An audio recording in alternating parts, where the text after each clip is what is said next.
Hello everyone, sorry I'm a few minutes late, but I was getting a few things wrapped up and ready. I realized that I didn't have a tray to put my laptop on so I could see the chat, and how to get everything set up and angled right. I guess I should have done that earlier. Hello everyone, hello VStag, River Chain Delusions, Turbofish, and Lloyd Parsons. Hello, welcome to the stream.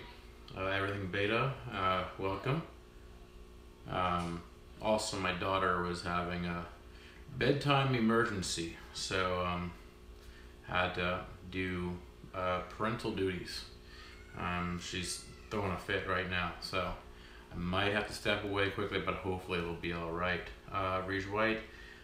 Get some dwarf cichlid caves. Actually, Reege White, I found some. Let me post a link for you really quick. Let me find it. This is what I've been using to breed my Apistogramma cactoides.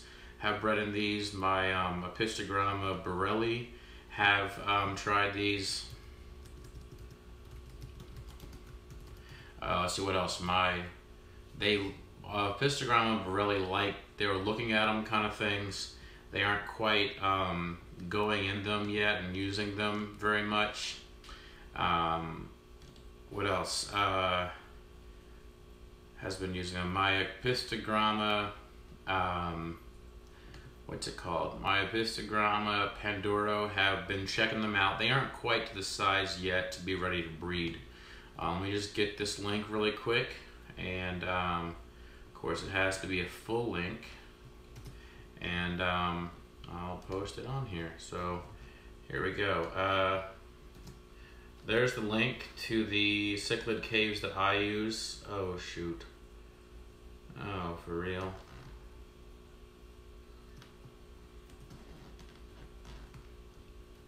Oh no.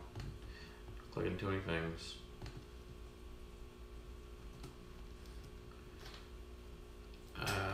Lots,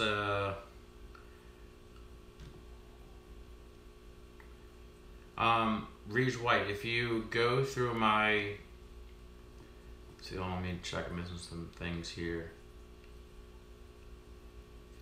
Crack the seam on the side, how do you, oh, crack like the seam on the side.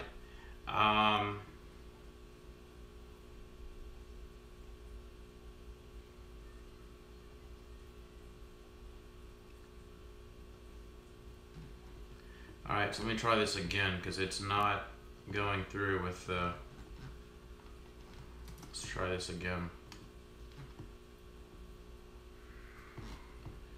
My gosh, my daughter's absolutely losing it. Let's try that. Alright, there we go. So, what was it that?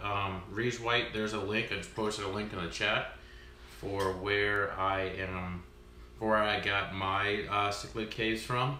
Yes, it has been a while since I have been on here. It's been 3 weeks actually, and in that time I have grown a beard. The last time you all saw me on a live stream, last time you saw me on camera, last time I posted anything online, I had like a little bit of like 5 o'clock shadow, but that was about it. And in that time, since like about a few days before the 1st of November, I stopped shaving and let the beard grow in. Although to be honest, I do keep it, shaped a little bit, so that it is a more of a professional look, so that I can still be a professional looking teacher.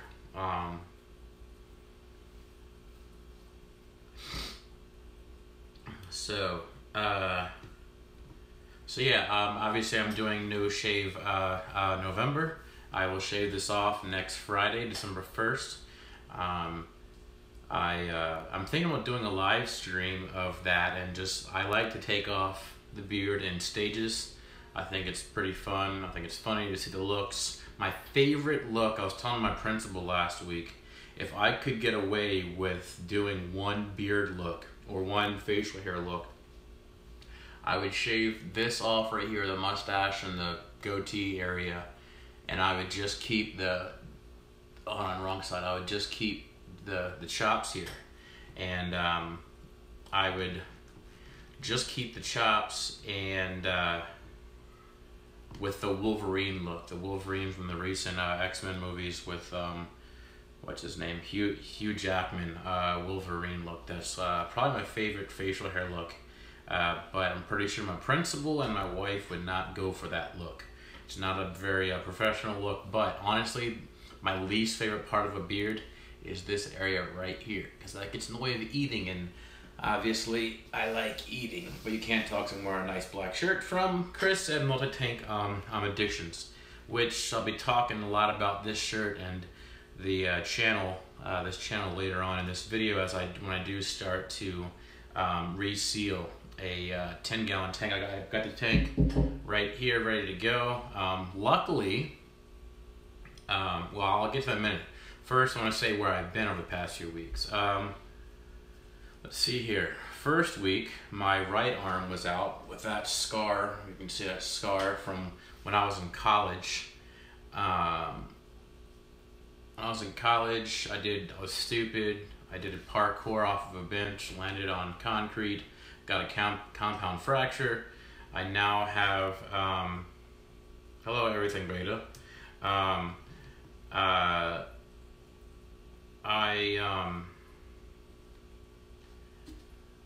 Got a compound fracture, got 13 screws and 3 plates put in my arm. They're still there. I got it just before the time when they started taking screws back out. So twice a year, when the weather changes in the fall and the spring, the screws either expand or contract, or like bone spurs catch things, and it just really makes my arm hurt. So that was the first week. It hurt to type. The second week, I forget why, and then last week I was out, I know, because I was working out in the gym 2 weeks ago, and I was on the TRX bands doing some push-ups, some bodyweight push-ups. Obviously that's what push-ups are, is the bodyweight exercise, and I over-rotated my left arm, and I ended up straining whatever, my bicep, or the forearms, my radial nerves or muscles, whatever, on my bicep. So I couldn't type last week. It hurt to write. It hurt to erase things on the board. It hurt to brush my teeth. I mean, I did brush my teeth, but it still hurt. It hurt to tie my right shoe. It hurt to drive. It hurt. Everything hurt. Being that I'm a lefty, that's my dominant hand. It was really difficult, so definitely was not able to do a lot last week. And one of the things that was first to go last week was the live stream. I wasn't on very many live streams at all last week because I couldn't type, so not really any sense in being in a live stream.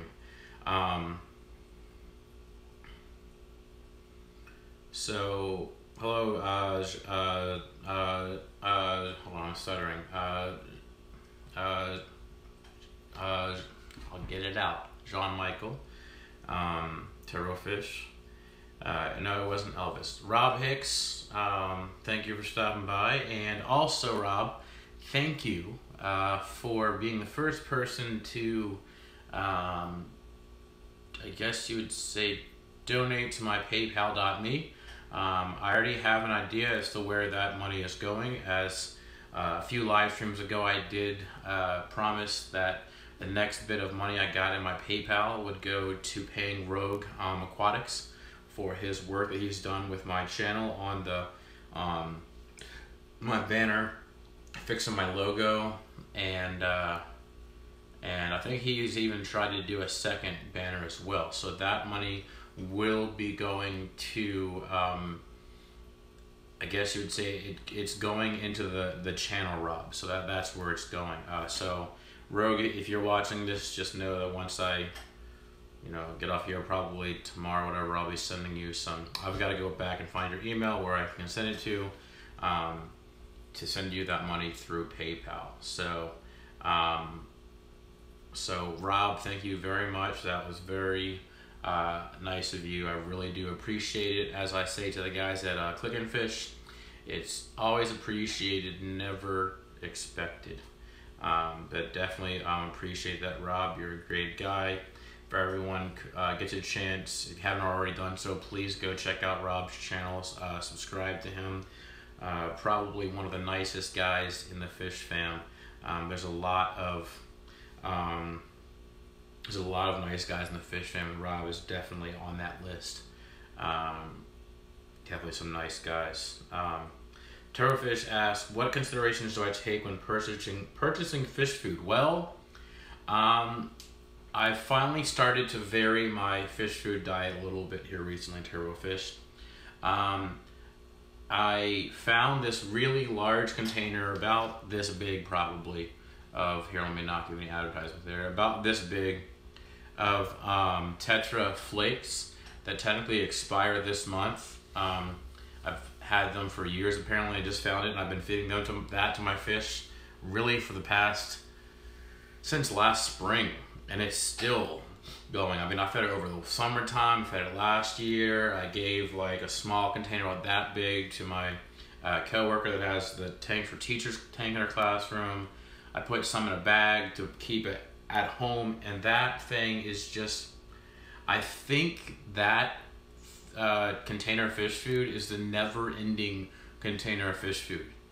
I try and empty it out, but it keeps on getting filled back up. It's like I feed the fish and then I shake it up and it like expands again. It's like magical. I don't know what's going on.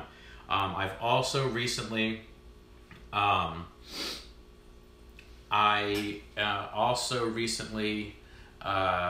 finally gave in to the peer pressure through, oh, what's his name?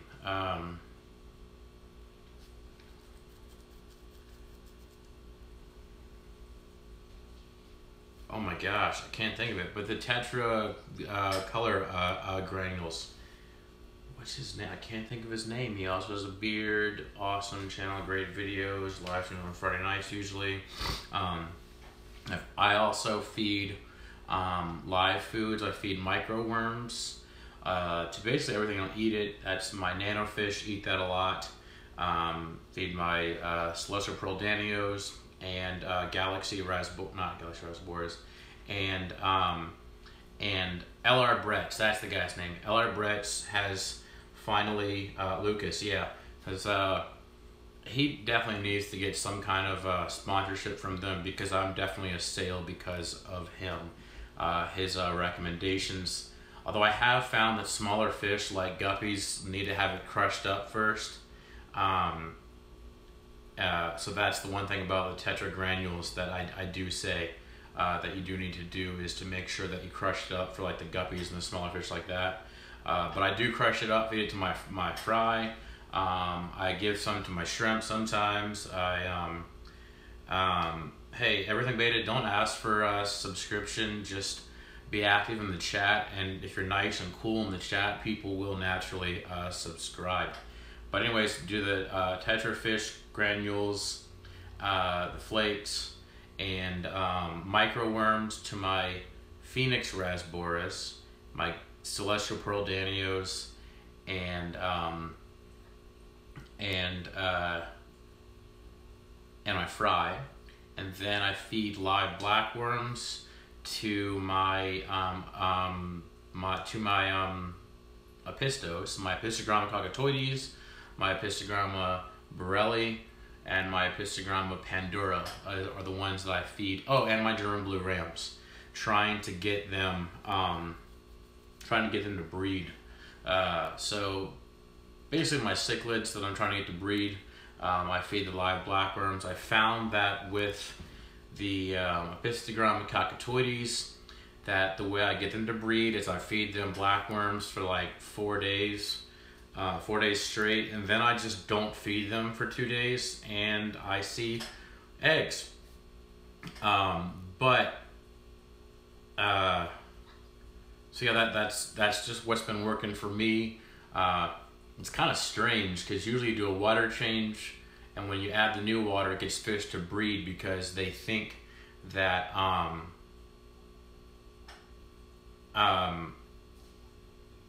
that they're coming into a time of plenty that they're gonna feed. If you don't mind your opinion on Northfin Foods, New Life Spectrum, Fluval Foods, Bloodworms, the Cobalt Foods, Spirulina Color Enhancer. That sounds like a pretty good rotation.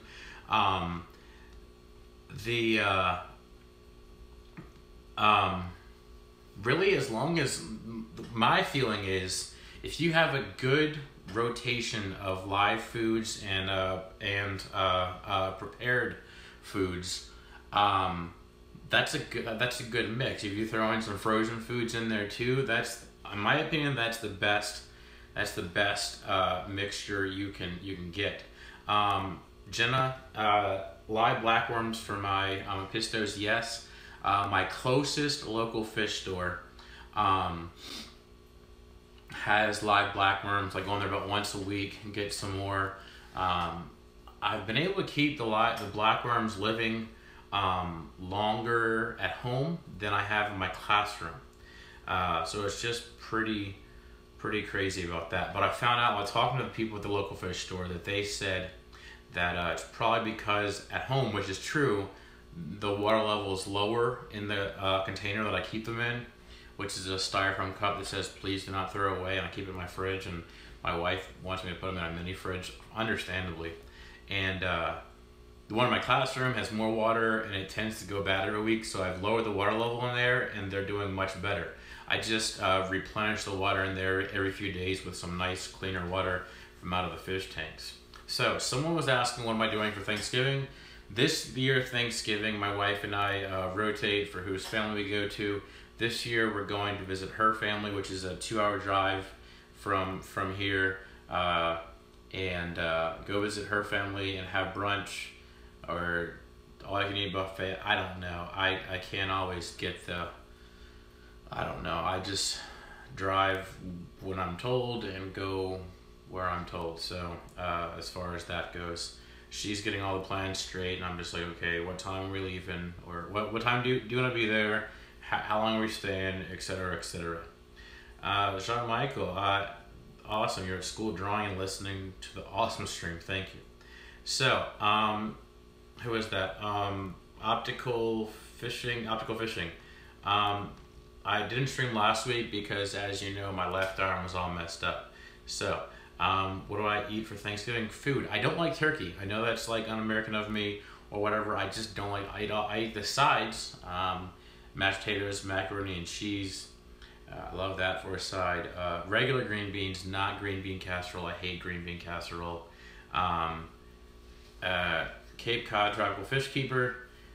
Yeah, I just yeah, exactly, Rob. Nod your head and smile a lot.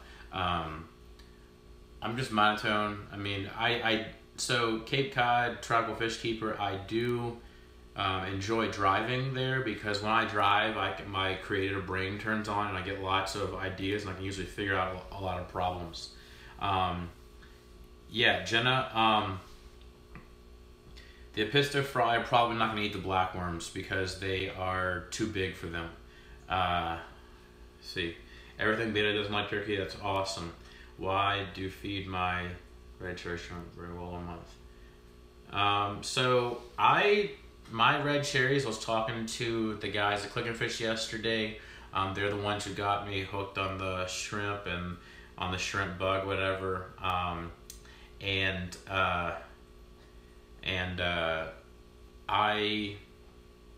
have had pretty good luck with my, hey Susan, I've had pretty good luck with my red cherry shrimp. I bought them, back in July or August, and I noticed that they were saddled, and then they were buried, and then I've noticed babies, and I've noticed 2 sizes of babies, like super duper small and kind of small. That's official size right there. That's metric measurements for all you people out there.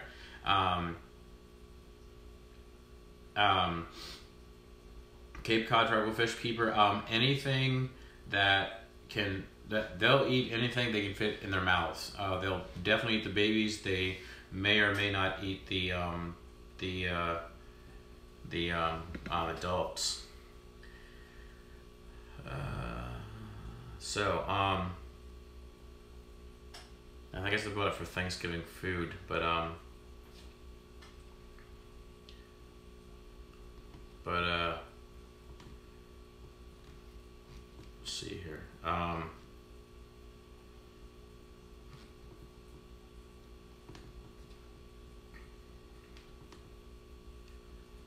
So, everyone, I'll take a vote. Type in a 1. Type in a 1 if you want me to just keep chatting and hanging out, or type in a 2 if you want me to get to resealing the 10-gallon tank. I have not resealed it yet.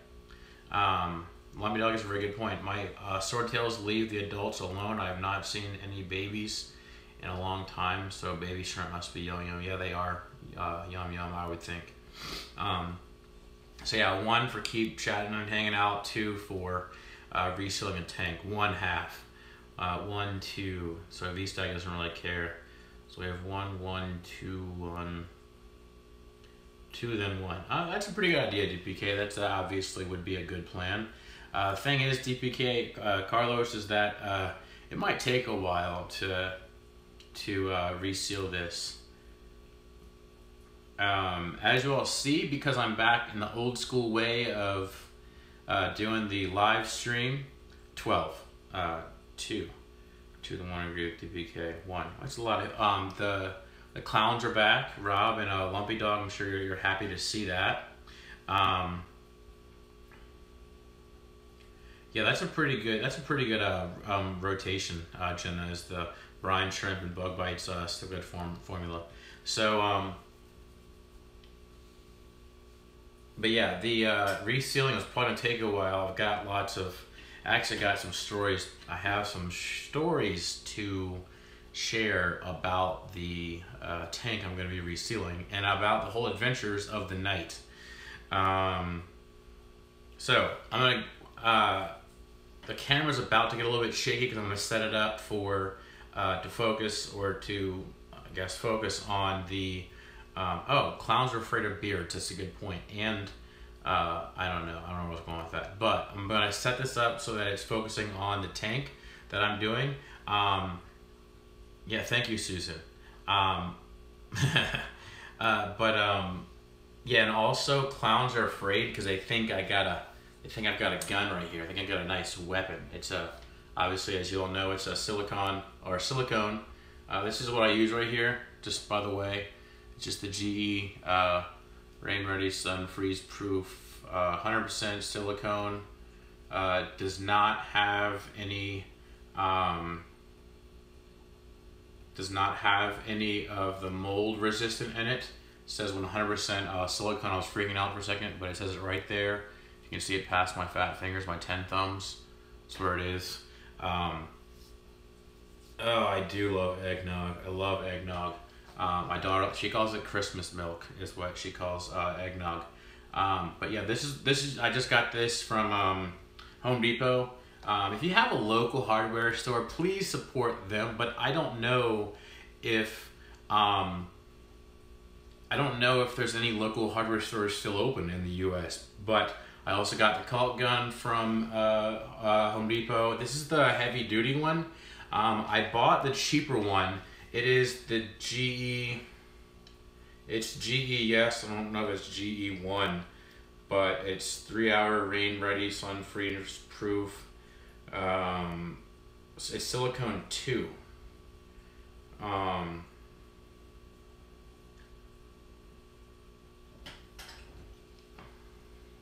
Yeah, this is the heavy duty one because I've gotten the regular, the cheaper Colt guns, but the handle right here just bends all up and stuff, so it's really not good.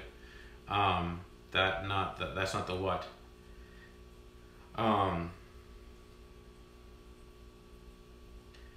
But suspensive sealing is killing me, yeah. But no, as from what I've always heard, as long as it doesn't have the mold prevention, then it's safe for Well, Chris, that's funny. Is that semi-auto or pump action? You need to get a hollow sight and make that thing tactical. Yeah, I'm waiting to put some like rails on here and everything, so I can get that. I can take out those crazy clowns. But yeah, that's funny. All right, I'm gonna move the computer so I can see the chat over here. I'm gonna put the water over here, just y'all can't see it in case I do need the water. But things to use, obviously the silicone and the cult gun. That's how it goes. Make sure, I highly recommend, hello River Life, I highly recommend the heavy duty one. Go all out, spend the $13 is what it costs for the heavy duty one, because trust me, it's so much cheaper than getting about getting multiple cheap ones, because it'll save you money in the long run, because trust me, those cheap ones are cheap for a reason. Paper towels, need to have them on hand for messes, for cleaning off the silicone. I put these tools up here so that my daughter couldn't get to them. Putty knife, this is a cheap old one that I got a long time ago. It's nice and tetanus ready and everything for you, so don't cut yourself on it. Put this over here just in case. Really important tool is one of these. You can get these from the dollar store. One of these razor blade things. That's a good point, V-Stag. I should probably just heat it up with my body heat for a little bit while I'm sitting here. I'll do that while I'm sitting here talking. It's a very good point to get it to warm up. But it feels nice in the back, nice and cold and round. But anyways, that feels really good on the lumbar there. But just the razor blade thing for making basic cuts. This is what I was mostly trying to keep away from my daughter, because of the sharpness, obviously. Needle nose pliers, I use these whenever I needed to pluck some nose hairs. No, I was kidding. I use these whenever I am taking apart a tank, actually, to hold a razor blade to bring it through. So I actually don't need these whenever I'm resealing. Most important tool is, and I'm going to need to get a new blade, is a razor blade. You just get the cheap $1. Maybe I got this from Harbor Freight. This is super important. I'm gonna leave the screen for a second to go get. I've got a blade. I can actually see it if I don't trip over the junk that I put in the way first. Yes, good point. If you're a kid using this, make sure you are under adult supervision, a responsible adult. I have sliced myself a lot of times on these razor blades, more with this type than this type. I'm pretty careful with this one. Pretty safe with this one. I've gotten cut fewer times with this razor blade than I have with this one. This one I get cut pretty frequently. Although, what do I get cut most commonly with? Glass, broken glass, which I'll tie that story in just a little bit. But be very careful with this razor blade, especially. Definitely recommend the razor blade holder. It's much easier, much safer, much easier on the hands. I'll keep this tool really handy. And then another thing is, and this is another place that you can go cheap or go a little bit fancier. It's a caulk remover tool. Here's the removal part. This is great for getting in the corners of the fish tank, and it's going to be getting the corners and just pulling the silicone out. As you see, you get it in there, and then you can kind of push it to get some of it to go out. And then this side right here, once you're done, you can either use your finger or you can use this to make it nice and finished looking, to smooth off the silicone. But this is for taking out the silicone, or maybe really small clowns are good. It might be good for taking out their clown nose. And then this is good for the finishing touches. I do use this. It's kind of nice. it looks a lot better than just using the finger to smooth it all over. But those are all the tools that I use: paper towels, razor blade, this razor blade, putty knife, which is I only use this one, and the needle nose pliers actually when I'm taking apart a tank, which I did that earlier today. Sharp razor blade. I'm gonna go get the new razor blade in just a minute here, and then the caulk removing tool. Of course, most importantly, let me pull this out of my tactical supply there. It's already getting warmer by my body because I'm pretty warm. My daughter appreciates how warm I am. She likes to talk about that. And of course, what will you need in the tank? This one looks a lot better than the first tank that I had. Let me tell you a story about that one. Let me go get that razor blade really quick. Get that razor blade really quick. Be right back.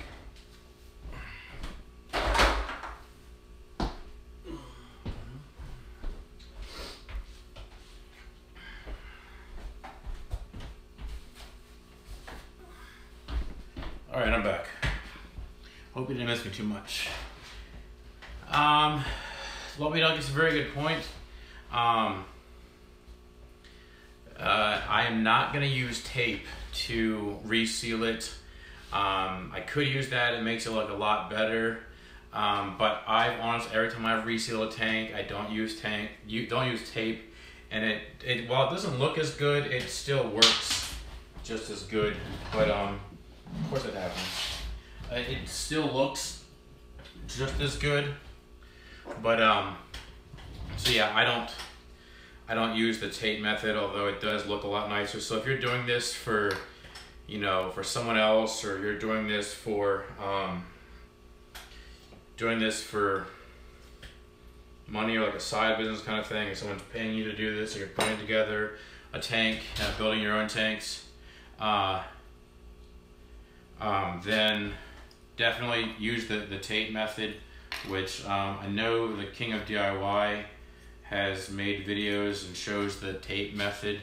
The story about the glass and story behind having to reseal a tank. So here's a little bit of important information for you.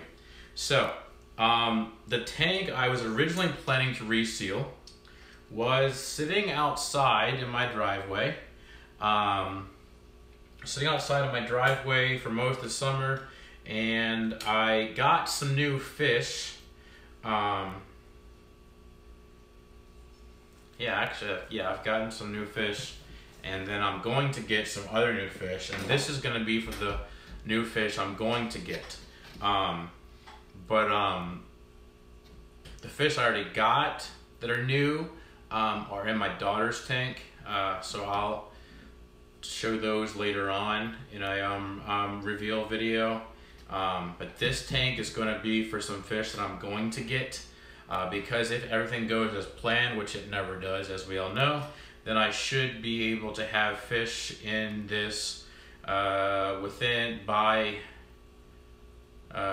24 tomorrow. I could have fish in this by as early as Wednesday, although I'll be safer and probably not put the fish in it until obviously everything's closed on Thursday for Thanksgiving, so I'll probably get fish in this on Friday. Is when I should hopefully get the fish in it. But just to replace, so the story behind the tanks. The first tank I was gonna do was sitting in my driveway all summer, hot, sun beating down on it, rain, and then it got cooler recently. It's gotten below freezing a few times this year. Oh, Chris, multi-tank addiction. So, yes, I'm doing teasers, but I'm adding a little twist to it to make it a little bit more interesting and more beneficial for you all, for you the viewers. So it makes it more enjoyable for you to watch a teaser video. So that tank was sitting in my driveway all summer, and so obviously that one needed to be resealed. So I started to take out some of the silicone corners, and then I brought it in tonight to get it cleaned up a little bit, because it got all the spider webs and all the junk out of the bottom. I don't even know what was in the bottom of it. I don't know what that, it looked like paper mache was in the bottom of it. And so I got that cleaned out of it, used the putty knife to do that actually. And then I looked closely and there was a crack in one of the panels.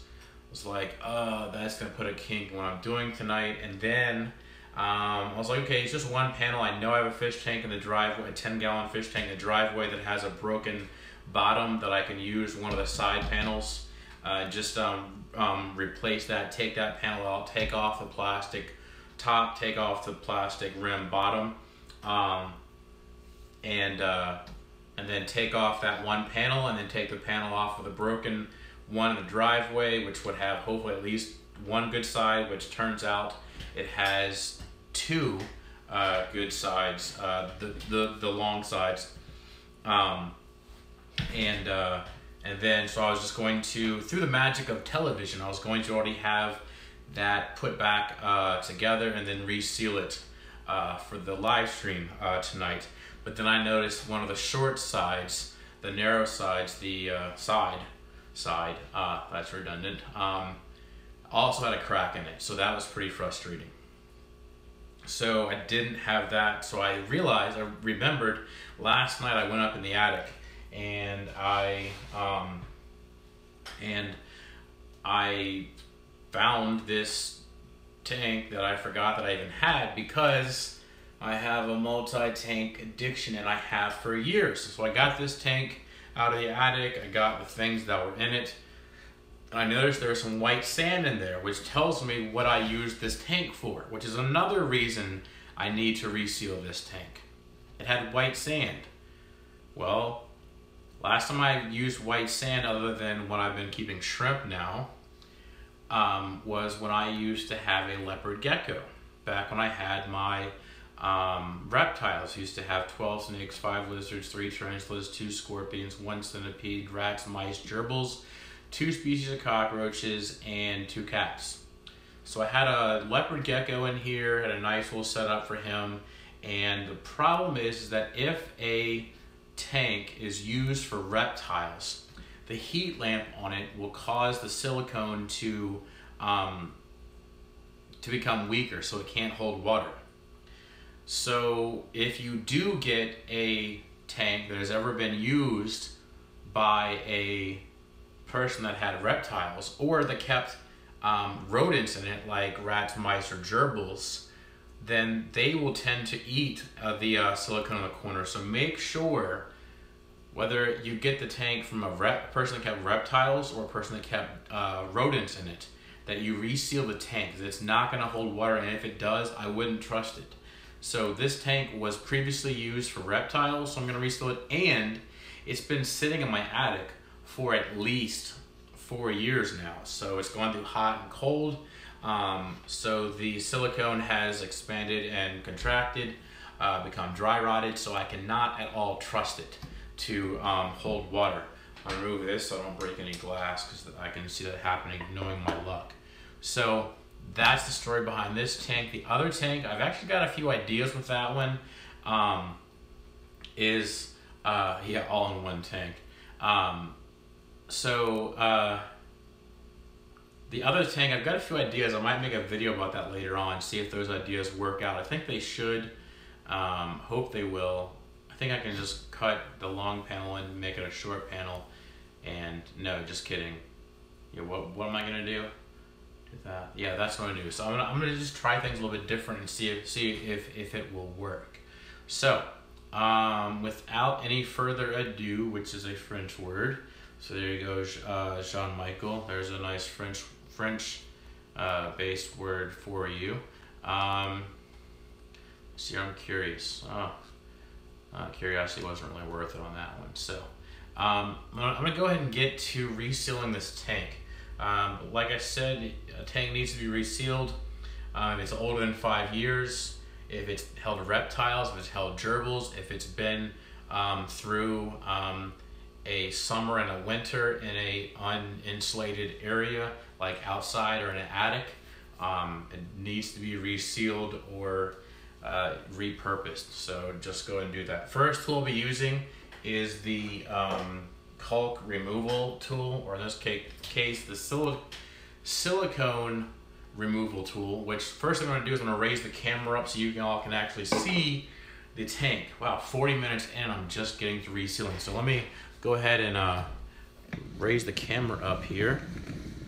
You can see me again. Yay, your stream just got worse. See, there's my nice that aloe plant behind me, by the way. I have not watered that thing in like 6 years, and it grows like crazy. Because why? Because they're naturally from deserts. All right, it's about to get shaky. I think that should work. All right, so yeah, that's a pretty good shot of it, I guess. So, all right, everyone. I'm not going to be able to see the chat, so I can't really see very much of them. I'm going to focus on the tank right now, so I can't really see the chat, so don't say, I can watch a little bit, actually. Actually, I don't really need to watch myself on the camera. I'll get this set up, and then I should be good. So I can watch the stream. So first thing I'll do is take the removal tool and take out the silicone in the corners. And if you're, just go slowly, and you push with some pretty good pressure, not too hard though, because obviously that'll break the glass. And do it with pretty good amount of, pressure, and go slowly. Then it'll actually work better than a bunch of small movements. And my one downfall I found to this tool is that because it's so wide, you have to start like an inch from the base of the silicone. I want to call it silicon, which is actually an element, because the past few weeks I've been teaching my students about elements and atoms, and silicon is an element. Yeah, thank you, mods. But yeah, I can watch the chat a little bit. And I know that those of you that have been with me forever, DPK, I'm pretty sure was in the last one. Lumpy Dog might have been, I'm not sure. But if you go back, way back in my archives, back to springtime, I did a live stream from my side porch. I know David Betancourt was there because he thought I lived in a rainforest. And I know Nisi was there because on that same live stream was when she gave me the nickname Chic Rick, which is her native language, or her ancestral language for ground squirrel, because I have a squirrel call, and that's definitely random. So anyways, at that in that live stream, I know I resealed a 30-gallon and I think I did a 10-gallon also, but the video quality was, I know, much worse because, it's also important to have a trash bag, which I have right off the camera, so that it keeps things cleaner than what I'm doing right now. But anyways, the video quality in that was much worse. Audio quality was not as cool, although it was nice to hear the insects in the background and the frogs chirping and stuff. That is nice, because I do love where I live, so close to the woods. Yeah, DPK. And the planes kept flying. You're right, Carlos. You're absolutely right. But yeah, that one. So this one should be hopefully better quality. Also, since that, since I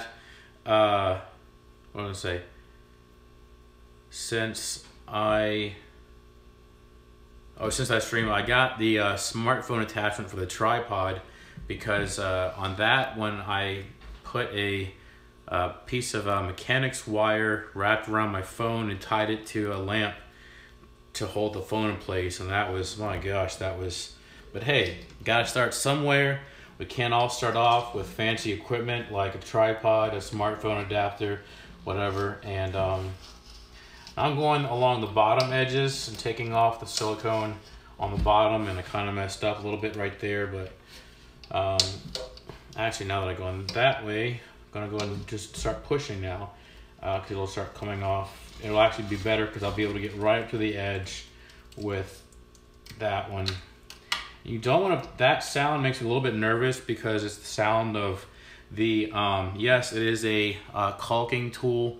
It's one of my favorite, most important tools whenever I'm resealing. IFG or Inquisitive Fish Guy. Congratulations to Row Fish.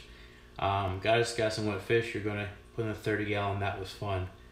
Oh yeah, what fish did I put? Oh, in that 30 gallon, all that I put in it was a very good point, DPK. That 30 gallon that was in that live stream that I was resealing, that one went to my classroom. It actually took 2 reseals because the first one didn't take. I water tested it and it did not hold water. So it started leaking and started showing bubbles, and that's how you test it, is you fill it up with you test it with water, and if you see bubbles start coming up, it means that you don't have a good seal, and that that you need to take out the silicone and try it again, which is pretty frustrating, but it's what you got to do, or else you're going to have water all over the floor. So get this started here. I find it's better and easier to get it started by pulling, and then you can usually finish it up by pushing. And it's really, these smaller tanks, they're really tight and really difficult to get things moving without being too rough. You also need to be careful with this caulk removing tool, because the metal, you don't want your hand to slip and then run in or hit the glass, then give your glass a nice crack in it. That's a huge problem that you want to try to avoid. But wonder if it was the cooler weather that night, because it did get breezy. You're right. Also, I think it was because I wasn't very focused, and I think I was in a rush. I have since gotten a little bit more practice, and I've resealed quite a few more tanks since then, probably about 3 more tanks since then. But anyways, in that 30-gallon tank, that one's in my classroom, and that one is currently where my guppies are, and my guppies and my mud guppies, actually. My mud guppies and my double red bristle nose, super red, there we go, super red bristle nose Placos, and my video about basically and with what is it, the Anubias Nana Petite are also in that tank as well. The plant, lots of other plants as well are in that tank. It is very fully caulked, silicone and sealed. You can go and look at that one and see that it was not done in a factory, because you can actually see how many, oh geez, I don't like that sound.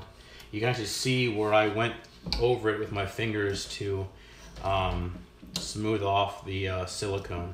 So, but hey, it's not about looks, it's about, in my opinion, it's about function, not form. So be careful. I hate that noise. It makes me nervous every time. So you gotta be careful with the metal to glass.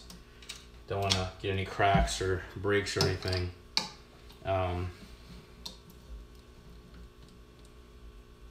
Yeah, River, I'm glad that I gave you a new idea for this tool. It's great. Obviously, it's reusable.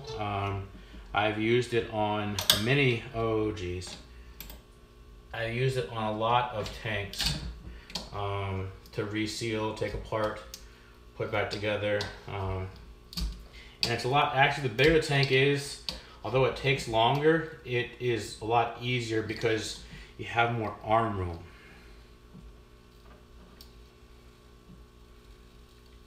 Also, part of that sound I'm not liking is the sand rubbing up against the glass. So I guess I'm hoping that's the sound that I'm hearing. But I'm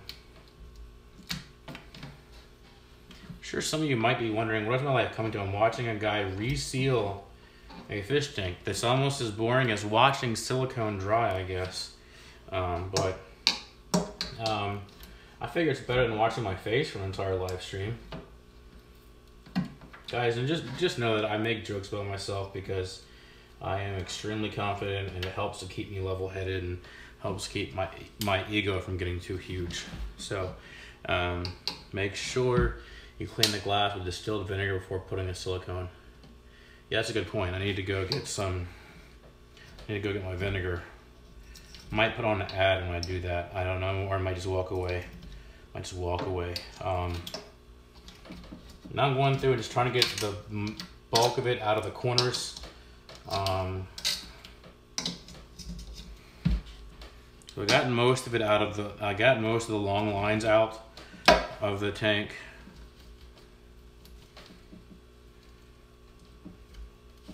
And now I've got to go through the corners. And this is the tedious part. Actually, the tedious part is once you get in here with the razor blade. And that's like, you have to make sure you get every little bit of the old silicone, or else it will not seal. Because silicone is not sealed to silicone. Silicone seals to glass. Silicone, especially old silicone to old silicone, new silicone to old silicone does not work really well at all. I'm gonna stop right here because I don't want to break any glass. I'm gonna stop with this tool for right now. I'm gonna switch over to the razor blade. Once again, make sure it's new. Make sure you're under adult supervision. The sharper it is, the better it is as far as resealing the tank. I'm gonna get the big pieces out here.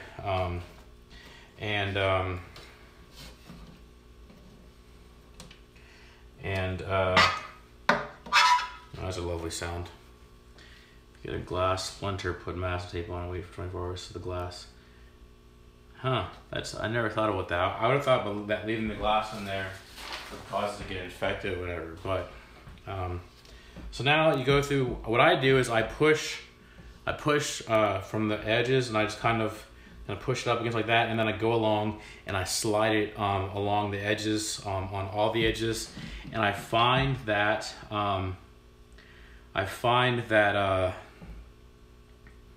just do that a few times, and that usually takes most of the silicone out, old silicone out. So first, like I said, just go around all the sides, and a sharp blade, you'll notice a huge difference if you try this with the dull blade at first, which by the way makes cutting yourself a lot worse if you do get cut.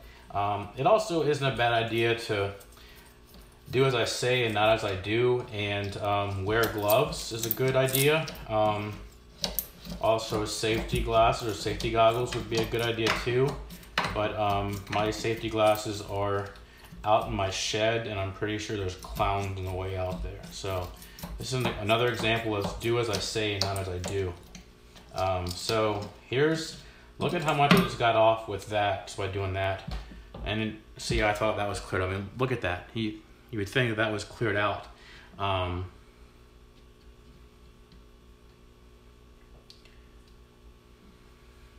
Water level gets so low in your tank because the water evaporates. Evaporation. Keep the tank covered, keep the temperature down a little bit lower, and evaporation will slow down. Now I'm gonna go from the top along that same seam and get out most of the silicone that way.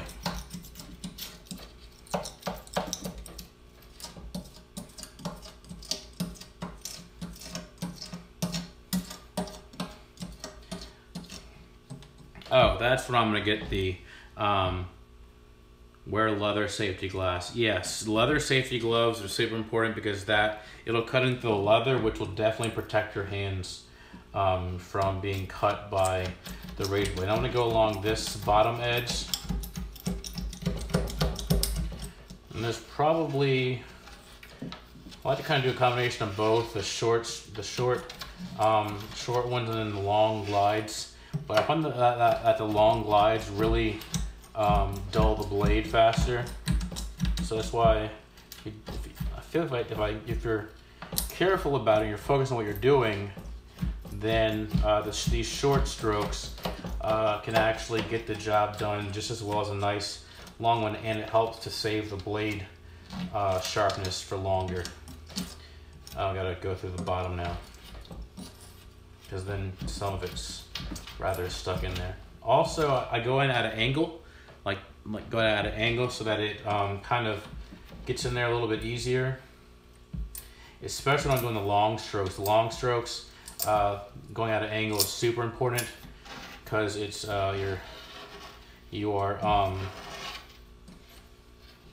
well, it's, I don't know how to describe it, but you're kind of already starting with where, have a good night, optical trick shots. You're starting closer with where you've already been, and where you're getting to, it's less pressure on it. So that's why I think it works, at least in my layman's terms, basically. And this is all the stuff that you definitely want to make sure, like what DPK was saying, that you go along and wipe it out with with vinegar on a rag. And the great thing, I'm being sarcastic, about silicone is that it already smells like a very strong vinegar. It gets stuck in the nostrils, which is why you want to be sure that you reseal in a well-ventilated area. I might open the door in here when I start actually using the silicone. How long is this? I'm already at an hour, but then again, it took me 40 minutes to go.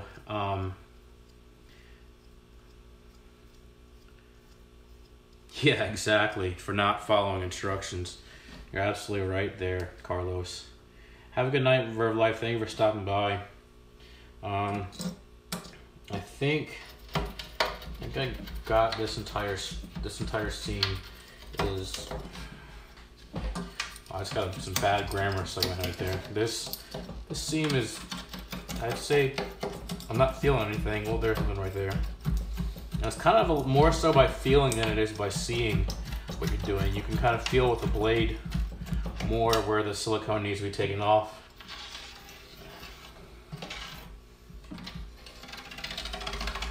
See, that's dulling the blade right there. That's definitely dulling the blade. This is the tedious part. You can all these little silicone boogers, and that's a technical term right there for you. Silicone boogers. So, in 20 minutes, we've gotten, what, 2 seams done?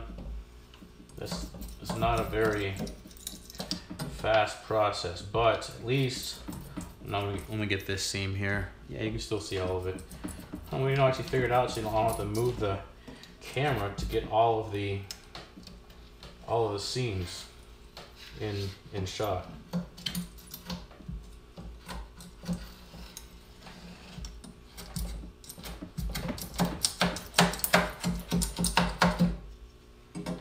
Actually, with the tank I was going to do for this live stream earlier tonight with the broken panels, I didn't even notice it, but I actually did cut myself. It didn't bleed though, surprisingly, but I did cut myself on the glass because I wasn't wearing gloves, and if I was wearing gloves I wouldn't cut myself at all, but it didn't bleed, so I got really lucky. That doesn't usually happen. Usually I get cut and it bleeds forever. I mean, it bleeds, takes a while for that to start. Takes a while to stop bleeding or you get cut by glass, because when you get cut by the glass, it's so, has the rough edges, and it's just horrible. My gosh, these silicone boogers are just the worst. I mean, they're just everywhere. This is why it's definitely important to go over this with a paper towel of vinegar. Alright, that corner needs to be removed by the silicone removal tool here. There we go. That huge chunk was taken out. That one, if I went at that with a razor blade, I would have done nothing. Excuse me, that wouldn't have done anything.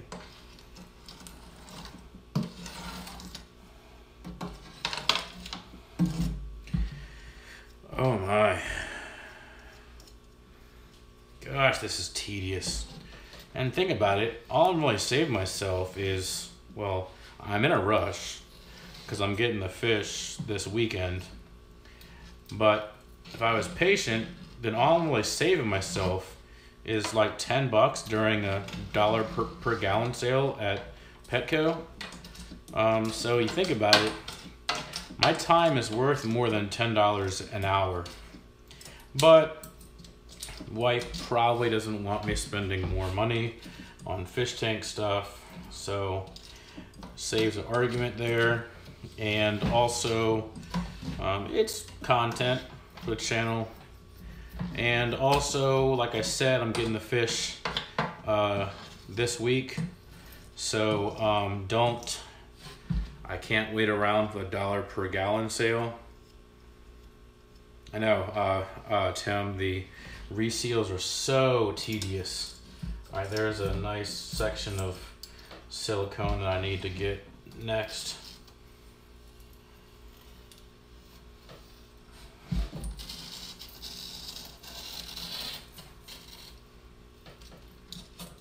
Is my head blocking the shot? Not that I can see. There was a $1 per gallon sale. I don't know if there's a $1 per gallon sale soon. There should be. They're smart, but one just ended, I think, actually, at Petco. So I was like, if they were smart, they'd do one for like Black Friday $1 per gallon sale. But maybe not. Maybe that wouldn't be smart. I don't know. I don't know what their marketing tells them and whatever. Recently, I want 125 before I sold it. Never. Oh my gosh, 125? That would take forever. Yeah, is there a $1 per gallon sale still going on right now? I don't know. I guess I could just run to the store and get it, but like I said, I'd rather avoid the argument with the wife. So, I'm kind of shocked she didn't say anything.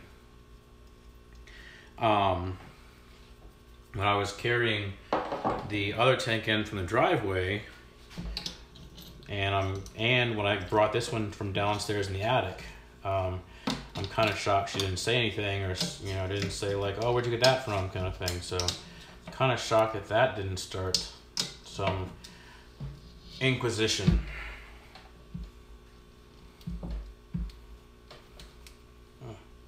All right, there was a nice corner. These corner pieces of silicone are really difficult to get out, and I find they usually come out easier after you've taken the razor blade to the edges, and they're really difficult to get out with the caulk removal tool the first go around. So I think that seal is as done as it's gonna be. And check. Actually, no, I got it from the bottom. I haven't got it from the top side yet. Yeah, I haven't got it from the top side yet. The $1 per gallon sale is until Thanksgiving. That stinks. I mean, I guess it's good if you can get there in time. I do need to go get a few supplies, I guess. No, I can wait.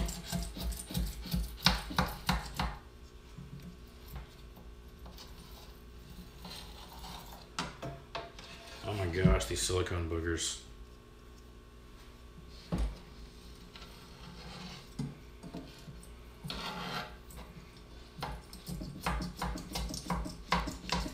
So I hope the people that are still in here are mostly here for the learning how to reseal, or maybe some of you are here to watch me make some mistakes, because I'm not an expert, but I've done this a few times. Oh, also the story behind that other one, that other 10-gallon. Okay, I won't say anything, Chris. But I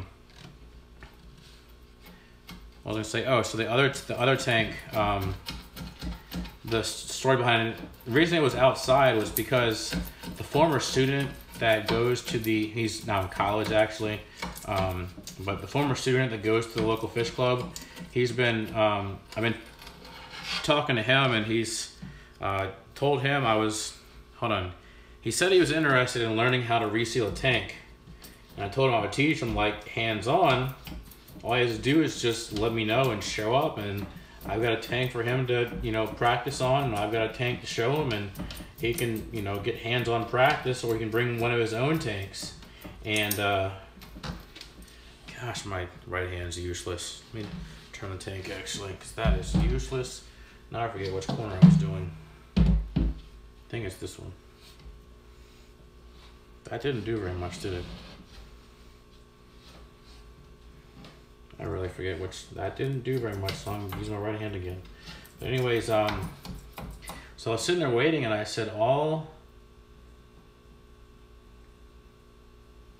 All you gotta do is just let me know and stop by and teach you how to do it, but you never took me up on it, so the tank just sat there.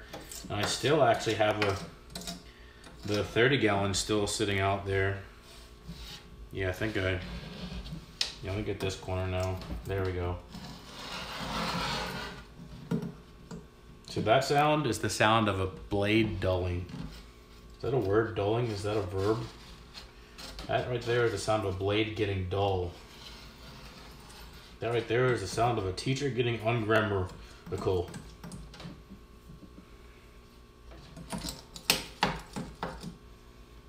Alright, so I think I've gone over every edge, every seam. Let me get the caulk tool back in here. Hope that, yeah, I am a teacher, but I don't think, I know what word I said. I forget what word I said I was asking that to. See, got the corner out. Once you go in with a razor blade on the seams, then you can get the silicone out of the corner much easier. So what I'm doing right now is I'm just going along and I'm feeling for any silicone that's left over, and I feel some. It's like I feel like I'm like the dentist just going through and checking teeth. Kind of makes the same sound too, doesn't it? The metal, the drill in the teeth. Another razor blade bites the dust. You're absolutely right. So I think the only seam I've got to go over again is this one on my right side. Which, oh, how did I miss this corner? There's a corner right there, just completely missed.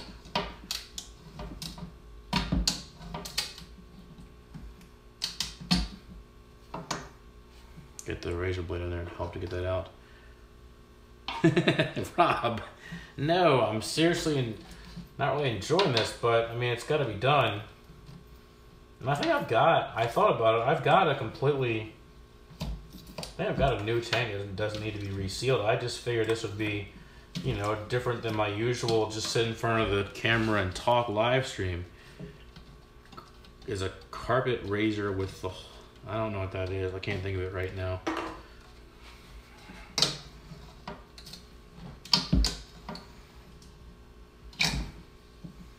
I figure, you know, I've been away for the past 3 weeks, so I'll make up for it by having like a 3 hour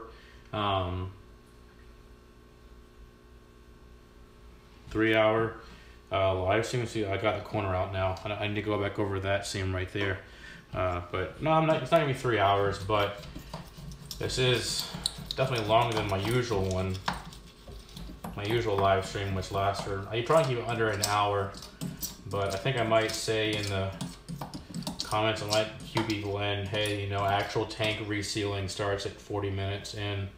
But there's no, I'm gonna remember I might remember actually the one card I put in here for the first live stream that had the resealing done, and I might just put a link to that playlist. Don't miss anybody. Have a good night, Priscilla. Good luck on that tank. 18 people here. All right, that's pretty good for, you know, watching a guy reseal a tank. I don't know if I've gotten this seam at all, actually, the way it's feeling.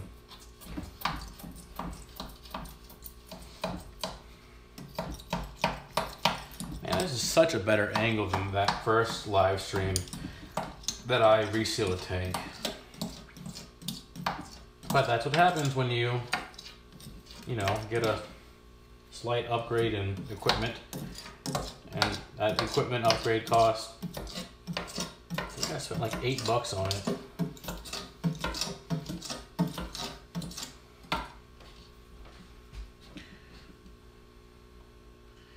I don't see anything wrong with that. Okay. With a shattered front panel. You'll be here on Friday?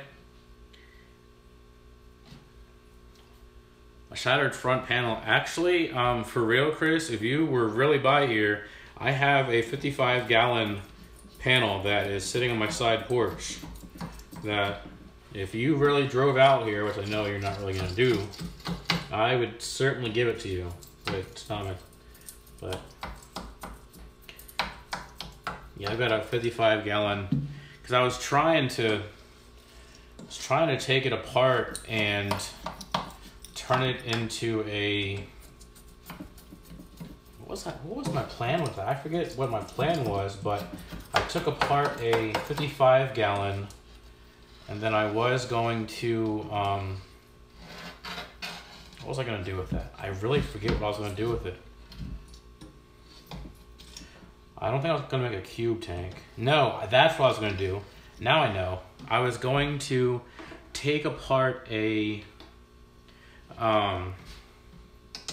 55 gallon, put the one of the the front or back panel, whatever, on the bottom. So put 55 the front panel and on front, bottom, and back, and then cut another front panel because I had two 55 gallons, and cut the other front or back panels to cut to size for the sides, and then turn it into, I think it would be a 60 gallon is what I figured in a tank calculator, 60 or 62 gallons, and because that would fit perfectly actually on my countertops in my classroom. But I realized how I have a glass cutter, one of those glass cutting tools. Once again, got it from Harbor Freight, which it works great on glass as thin as 10 gallons and 20 longs, but it doesn't work on 55 gallons, especially the older 55 gallons, because the glass on those, especially the older 55 gallons, is a lot older. So, all right, I'm just going through and just double checking my seams, and they feel pretty clear from my perspective. Now comes the fun part of wiping it down to try to get some of the silicone out. Get the larger silicone boogers out. And paper towels actually I left in here.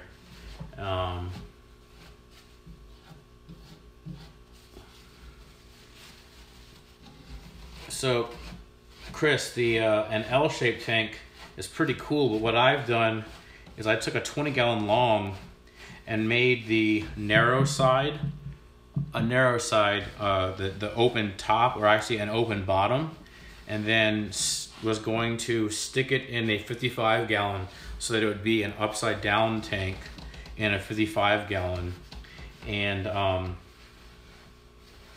upside down tank in a 55 gallon, which I think is pretty cool.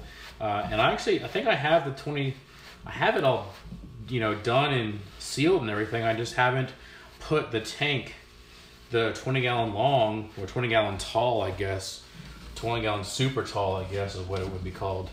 I haven't put it into the 55 gallon yet, which is just sheer forgetfulness and sidetrackedness, because I did that back before my daughter was born, and my daughter was born obviously didn't have a lot of time for very much else with a baby in the house, so kind of takes time away a lot. So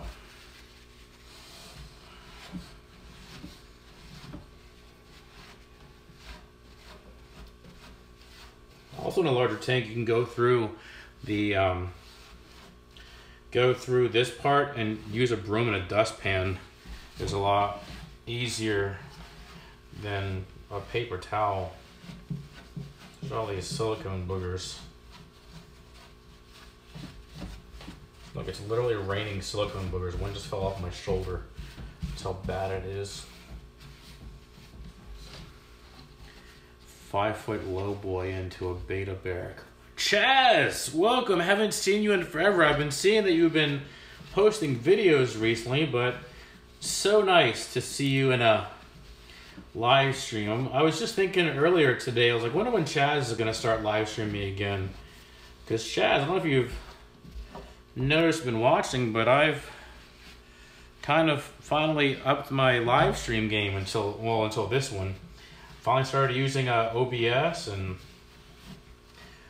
a lot of changes since I last saw you in a live stream. Chaz was actually in that live stream where I originally resealed a tank on a live stream. Chaz, it is so nice to see you. You're like my first fish fan bro, I think. Definitely so nice. I mean, I can't even tell you how happy I am to see Chaz. I mean, you know, Chaz tonight, Captain Savage a few weeks ago, Charles Fish Tanks, he showed back up in a Bob Steenfot live stream last week. I was happy to see him again. It's just nice to see some old familiar faces from the Fish Fam show back up. Speaking of which now, I haven't seen David Betancourt around in a while. But then again, I haven't been around for, I guess, 3 weeks. I wasn't in a live stream last week, so I got some Mountain Dew. I would have some, but I've had enough of that today. I've had too much. Went to go get an endoscopy done last Friday, and Mountain Dew is definitely one of those things I should definitely cut back / cut out on. Shall be live streaming when I have my fish room totally ready and looking sweet. Oh my gosh, Chaz, I can only imagine what your fish room is gonna look like. Yeah, Captain was here earlier. Haven't been making vids either. Oh my gosh, all these silicone boogers. This is like the worst part. All right, I gotta go get the vinegar now. So sit tight, everyone.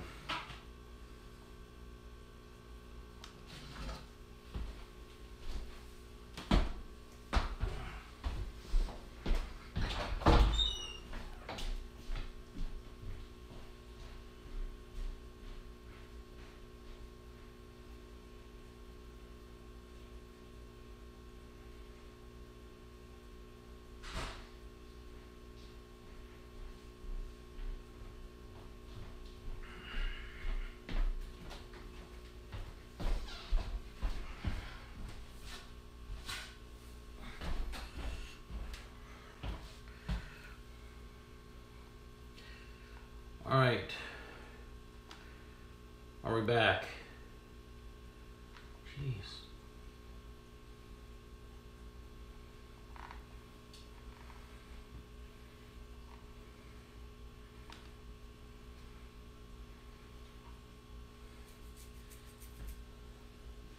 All right, yes, we're back, I think. So, thanks, Chris. Midway commercial. Oh, I don't know what that is. But got some just cheap distilled white vinegar. I like to use this vinegar for cleaning, and I like to use apple cider vinegar for like things that are internal, like in the body. What was I gonna say here?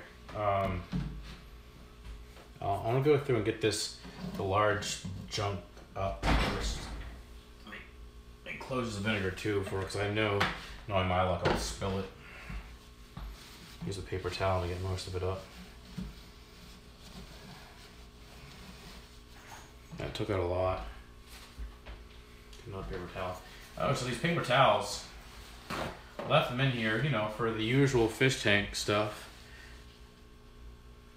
Okay, Midway, nice. I remember that stuff. Remember that game, of course, Mortal Kombat. Favorite character on that was definitely Sub-Zero. Anyways, these paper towels, I left them in this room for usual, you know, the usual fish tank drying things up. And came home one afternoon and noticed they were chewed up. Not by the fish either. My chocolate lab chewed him up. He's been inside too much. So I've been taking him to the dog park more and trying to play fetch with him more so that he's less bored. So he doesn't chew up. He also he's been eating my fish food a lot recently too. He's eaten a small container of fish food. He's eating an entire bag of algae wafers. I guess he thought he was a Placo. He's eaten paper towels, and that's just that's just fish stuff. Because he's been inside so much. Johnny Cage for obvious reasons, but only if someone was giving him Molly's Place, swordtails, or guppies. Chaz, I feel like guppies grew up the fastest, at least for profit purposes. All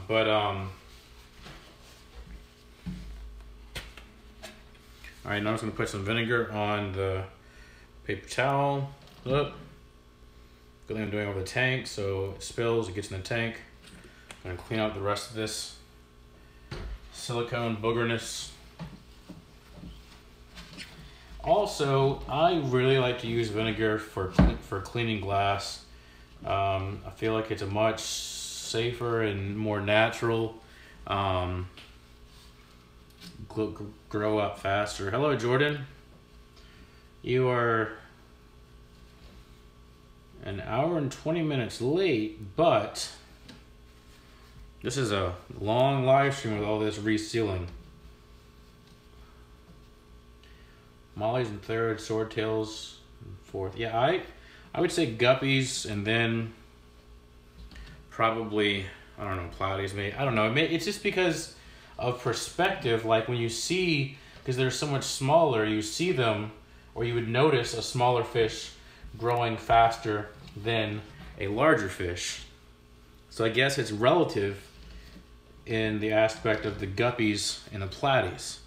All right, I've gotten most of the boogers off of the vertical surfaces and wiped it down to the bottom. And what I'll do next is I will wipe it down with a dry paper towel. Why do I keep resealing tanks? Well, Chaz, because that's a very good question. Chaz is like the king of the good questions. And his live streams, for those that don't know Chaz, when he used to do live streams and he gets back around to do them again, his live streams were very enjoyable for asking great questions, and Chaz has some great questions and getting conversation. He's good with conversation started with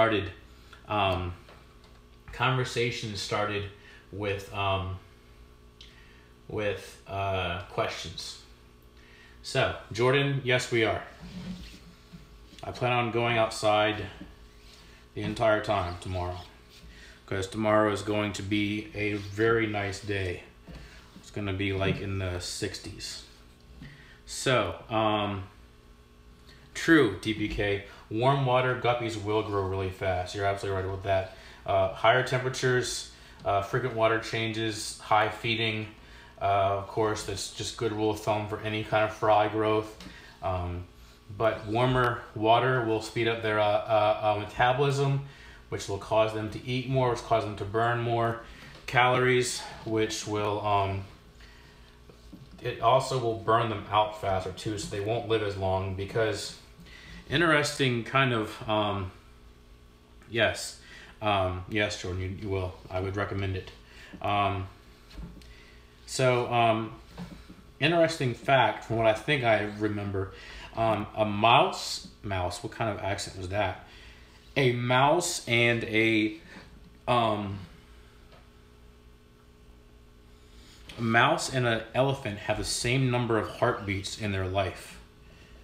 So pretty crazy fact. Oh, so Chaz, 200 guppies for a platinum beta. If it was a really awesome platinum beta for great breeding purposes, and they were like 200, mud guppies, nothing special, then I would say that was an awesome deal. If it was a really nice beta for some really average run-of-the-mill guppies, though I have a feeling that you don't have, average run-of-the-mill guppies, or maybe they were wild-caught guppies, because I know you have access to wild-caught guppies, and which I'm not sure how legal that is, which it probably is, but that would be easy for you to have access to those.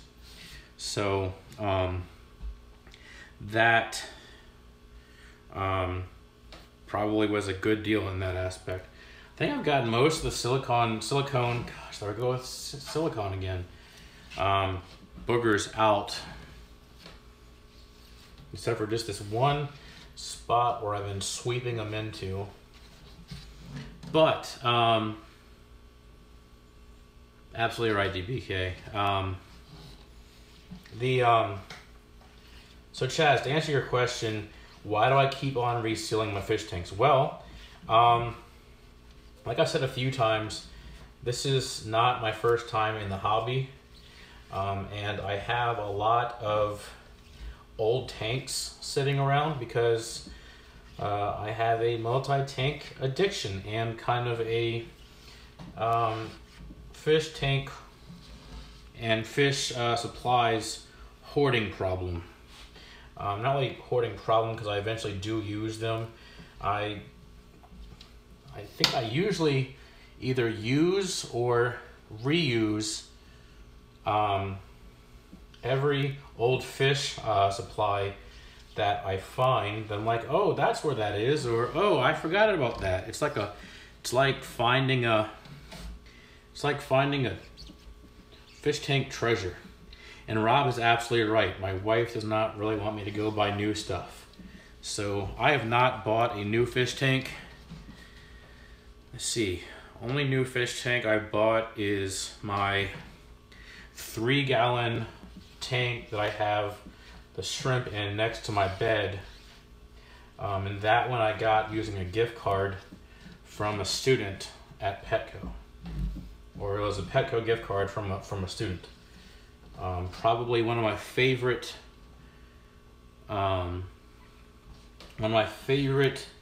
teacher appreciation gifts from a student was that Petco gift card, that and a Taco Bell gift card, because I actually use those.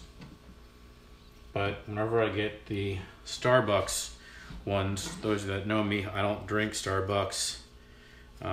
Those all go directly to my wife. So the Petco ones and Taco Bell ones I use.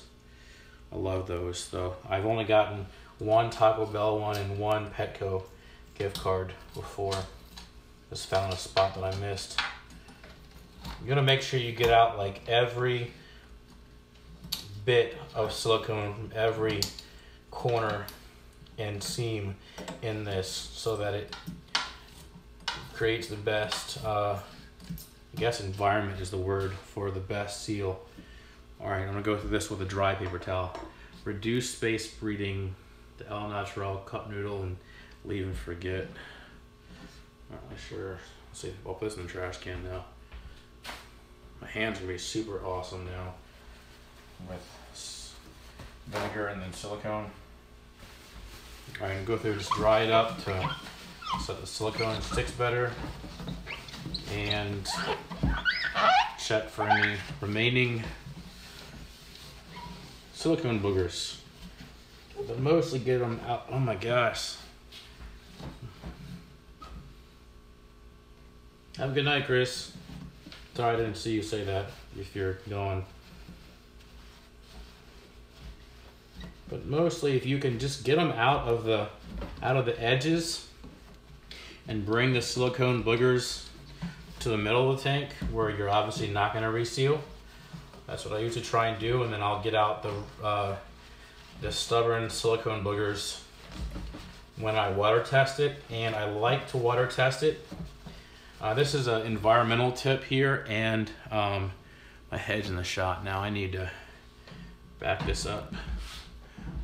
It's good for the environment and good for my water bill.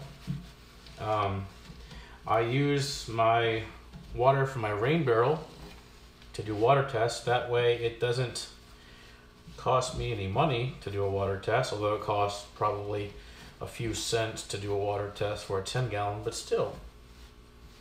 That way I can just dump it out outside.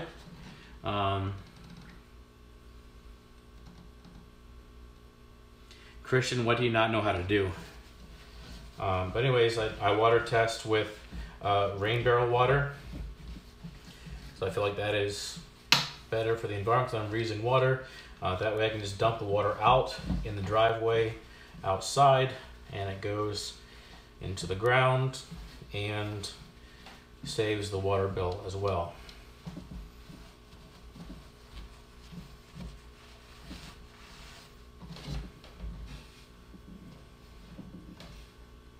I think there's some stubborn silicone in that that one.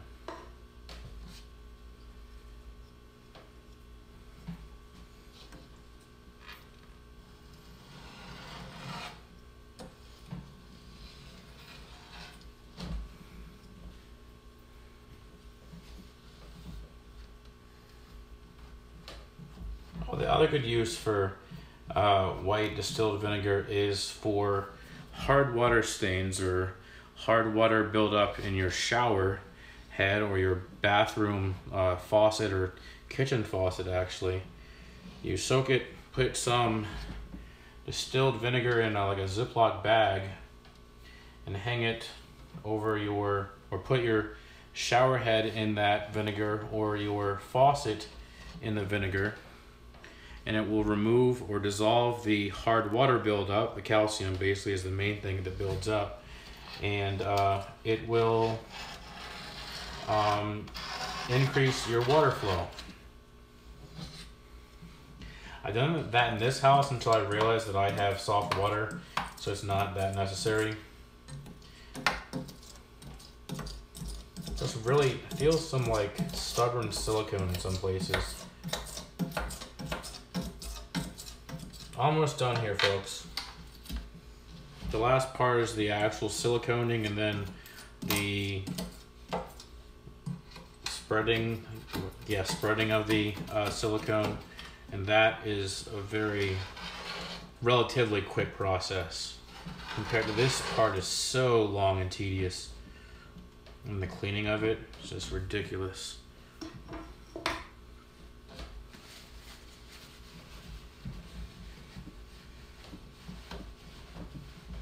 I think some of these little boogers are actually from the paper towels, so I'm noticing.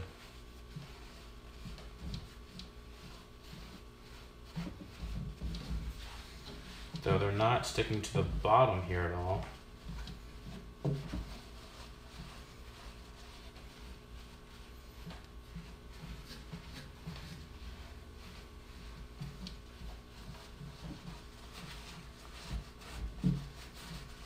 Sticking to the sides a lot more for some reason. That's strange. It's not sticking at all to the bottom. I think I'm ready to silicone now. So I really can't get any more off of the edges here. All right.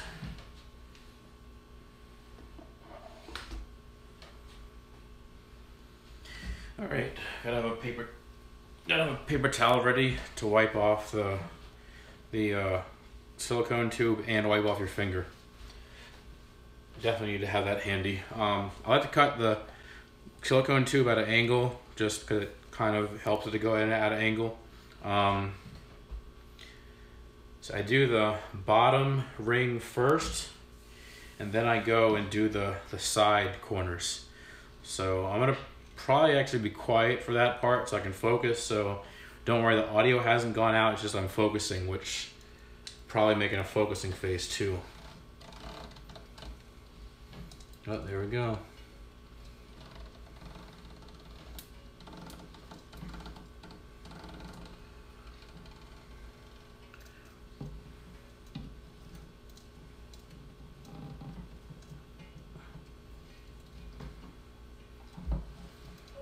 This is also another area where it makes it more difficult to have a 10-gallon because the caulk gun doesn't fully fit in here, which will explain that bad line that I just put on that edge.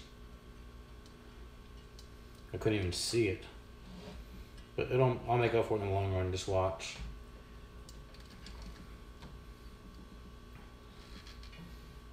All right, now I go up along the. Oh, gotta make it stick first. There we go. Oh shoot! This one. What's going on here? This is not a good sign.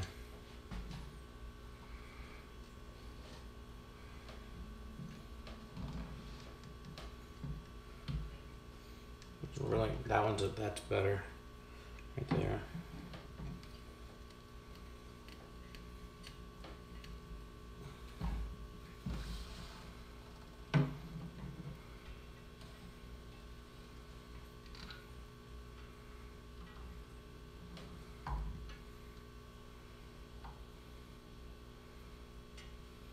And this would be where it'd probably look nice if you did the masking tape like what Lumpy Dog was saying earlier. But I don't care about how it looks, I care about how it works, how it functions. Alright, so let's go ahead and take the pressure off here so it'll stop. Wipe off the tip.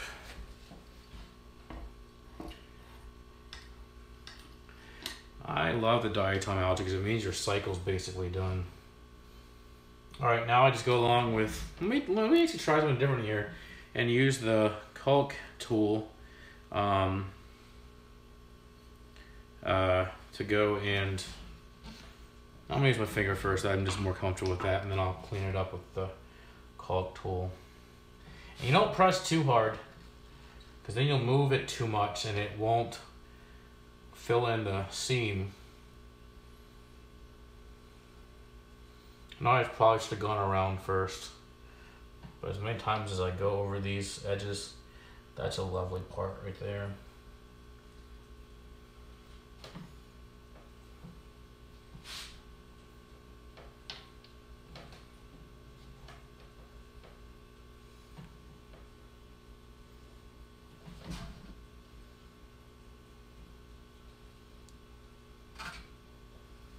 Oh my gosh, this corner looks horrible. This is where it would look a lot better if I used masking tape. This corner looks horrible. This corner's probably gonna look horrible.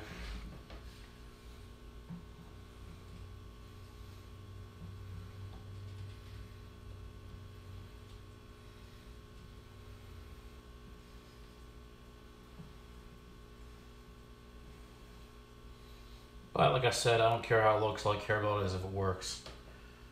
Function over form.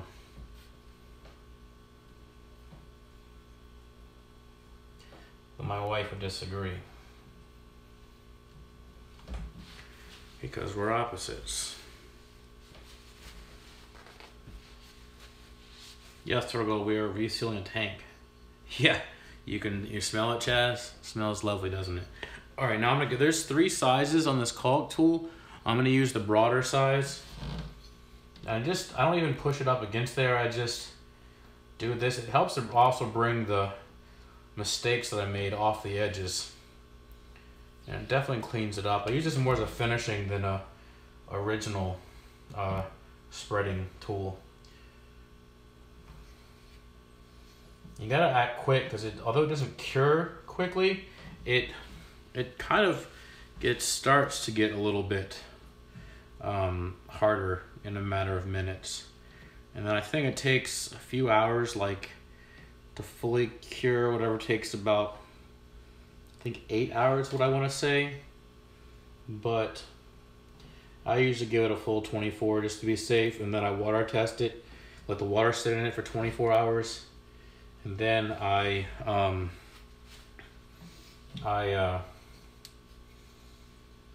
if the water stays in there for 24 hours, then with no leaks, then I'm done.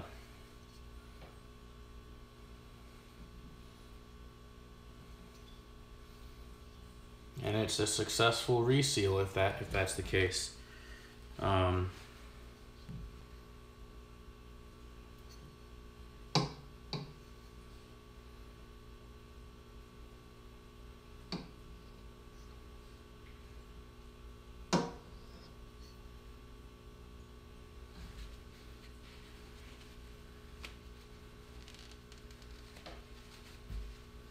So it's 5. Haven't seen you in a while.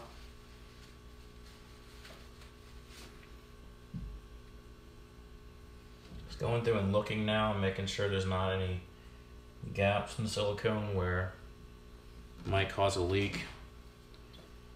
How many reseals have I done? 1, 2, 3, 4, 5. About 5 or 6. So I'm definitely not an expert, but surprisingly, my first time I tried it did better than my reseal back in the spring.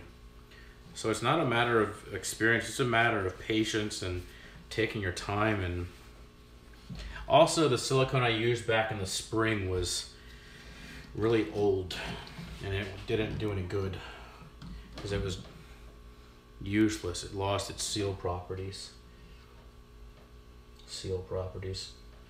That's funny. So many jokes I could say with that one.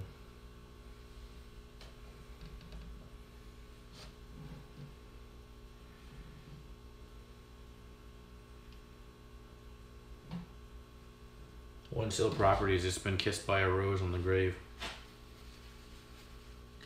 Never resealed a tank before. Well, it's a good spot. If you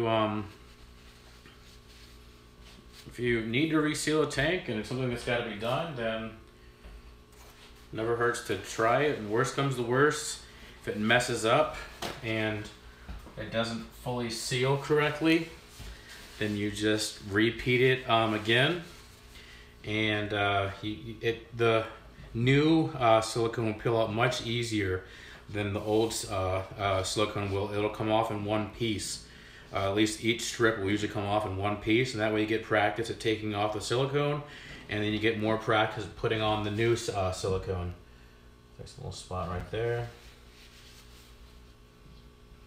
I think we should be good. I think that's it. Go ahead and bring the camera back down to eye level. That's almost a 2 hour. I'll go ahead and cut this off at 2 hours, and we'll, as DPK said, let me see here.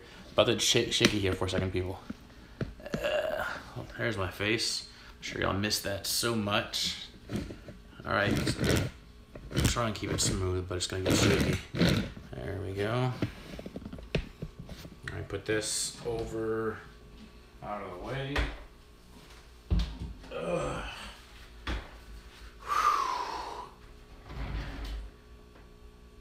There's a crack in the bottom of the tank. Can you reseal it?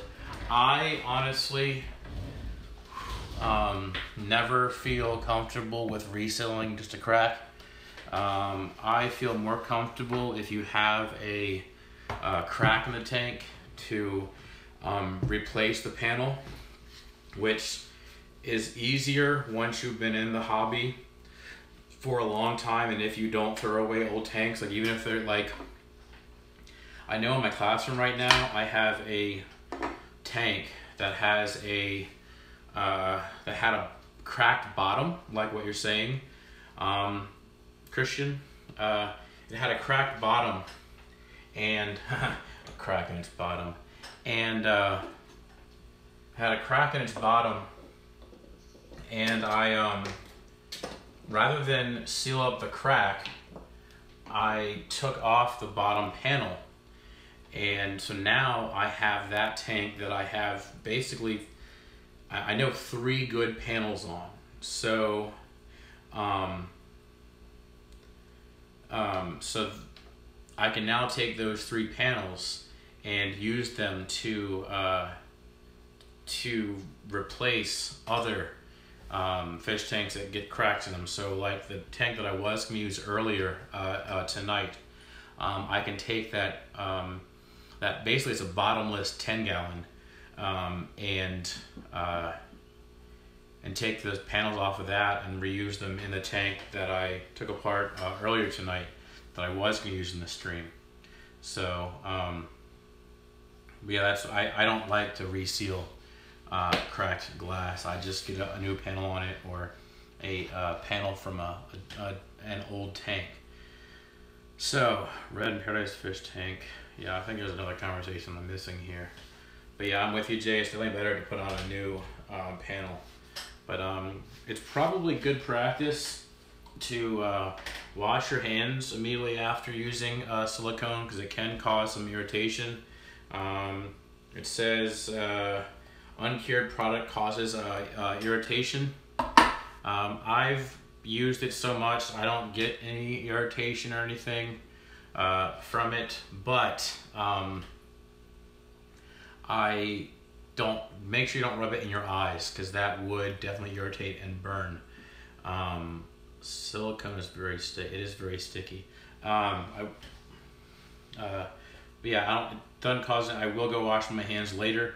That's also where it'd be helpful to wear gloves, because I mean, like silicone gloves, or nearite. No, is that a nearite snail? Whatever the other kind of thin disposable gloves are, those would probably be better for using. Would probably what I would recommend. So I hope you all learned something from this. Maybe learn what not to do, learn from my mistakes. I'm really lucky. I didn't get cut tonight. I didn't bleed.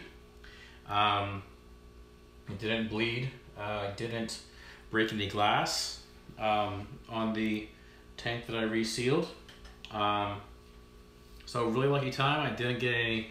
I was lucky I didn't get any glass in my eyes. Fish posters. Oh, so actually, Jay's Aquatics. Go check out a channel on YouTube. Let me find her for you. If one of my mods can beat me to it, I would appreciate that. She was on here earlier tonight. Priscilla MK. She has she does fish art, so it might be a little bit fancier, but I'm pretty sure her prices on her prints are pretty reasonable. So if you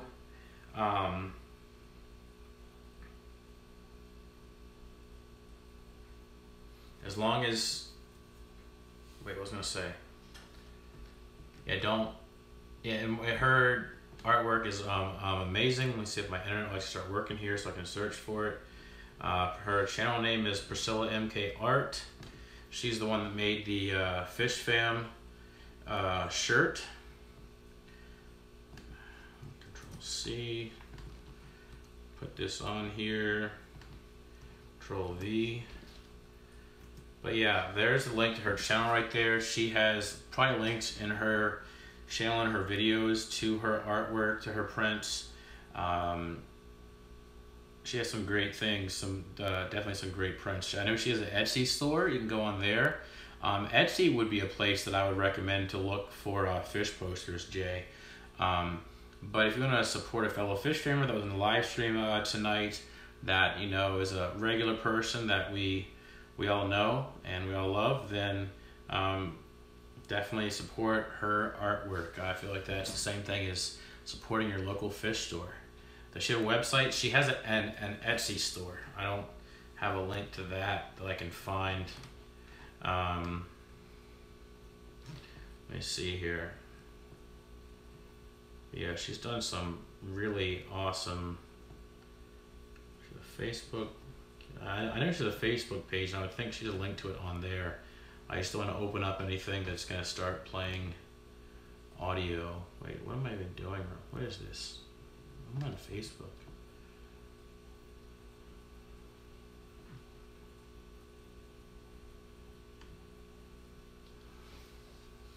Yeah,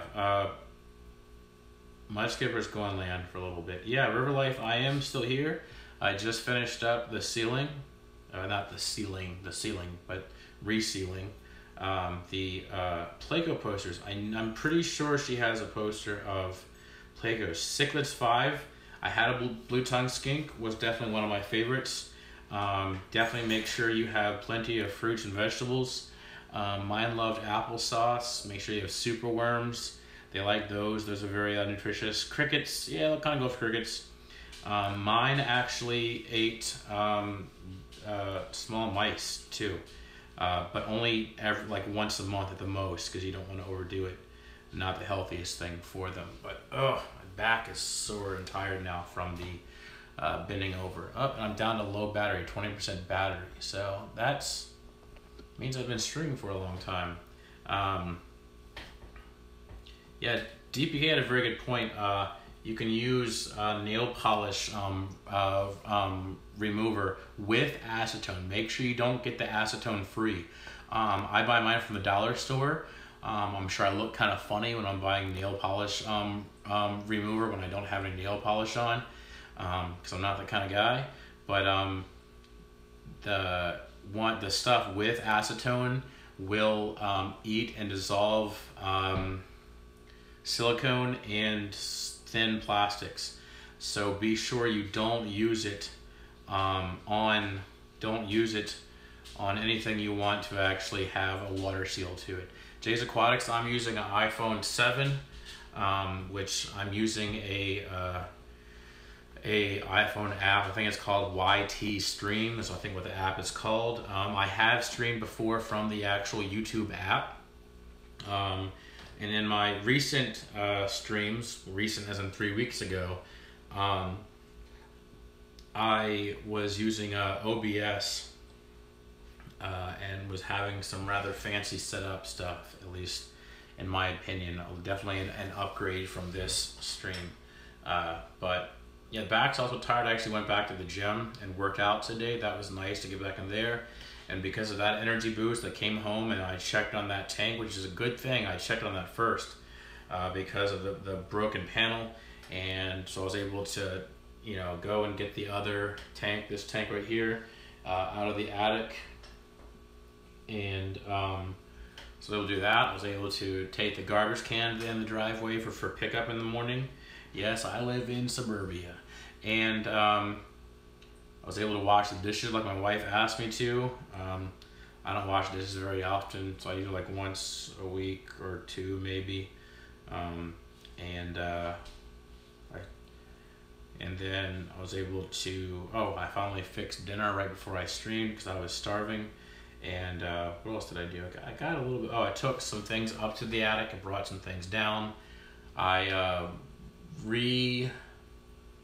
guess you'd call it replumbed my, good Jay. She's a great person. Definitely a very nice person in the fish fam.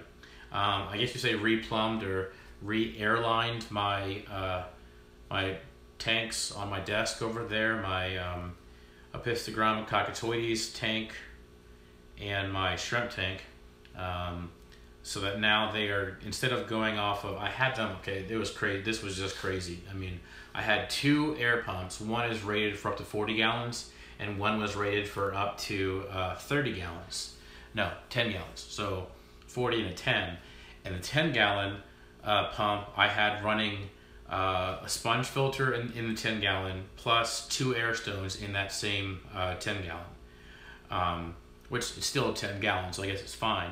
And then the 40 gallon rated for up to 40 gallons air pump was running a sponge filter in my 10 gallon and one of the air stones in my my Apistogramma tank.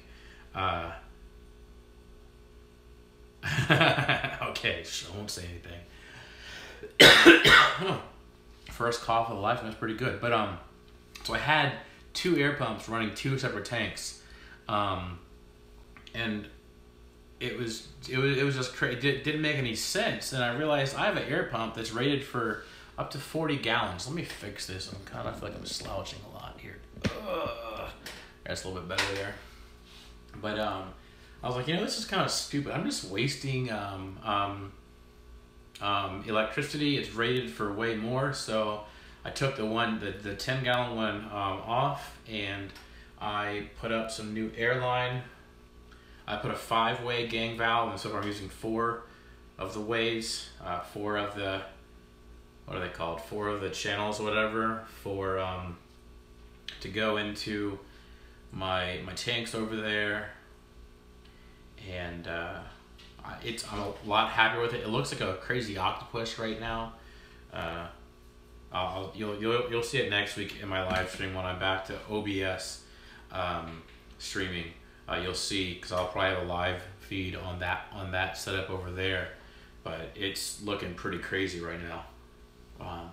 Shoot, there's a character that has a bunch. I can't even think of what it is right now, but it looks like some crazy like hydraulic setup. But I'm also cycling a sponge filter in my 10 gallon, my Apisto tank, cycling filter to get ready for my newest fish, which will be going in this tank that I just resealed. And so in this tank, that should be a pretty good narrow it down, no pun intended, for what fish I'm getting or what will go in it. So I want to see what you all think or what you all are guessing that I am getting to go in this 10 gallon here. So I really want to see your guesses. What do you think I'm getting? What new fish I'm getting to go in this 10 gallon? Just curious. I will be posting an actual teaser video on Saturday. It'll be the actual day of the posting of the teaser video. Chaz, have a good night. Thank you so much for stopping by, Chaz. It's so nice to see you around again. So nice to see you on my live stream. Nice to see you posting videos again. It's very nice. Rob with the glowfish guess again. Oh, I don't have any more glowfish. I'm gonna try and keep it that way. 10 gallon endlers. That's a very good guess. I do not currently own any endlers.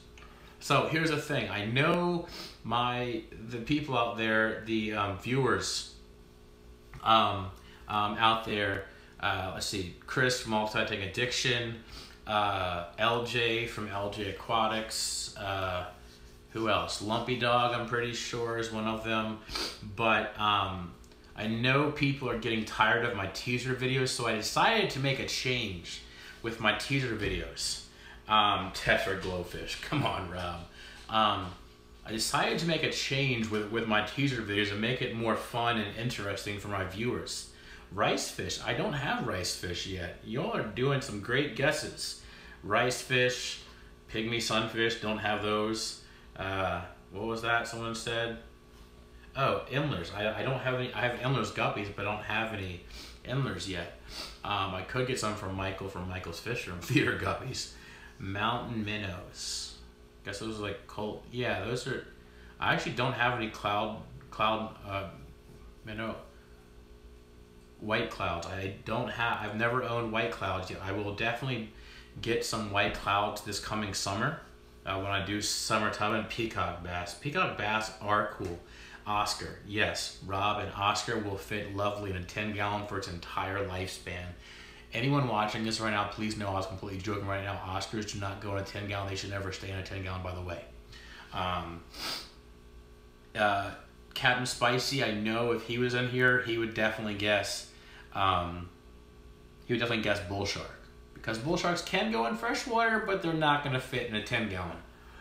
They would fit in a 10 gallon maybe when they first, I think bull sharks hatch. I don't think they're a live birth. Are they? Shoot, I don't know. I think bull sharks hatch out of those little, people refer to as mermaid's purses. Pearl gourami. Carlos, another fish I've never owned. There's a quite long list of fish I've never owned. Carlos, another guess of fish I've never owned. Rainbow fish at all.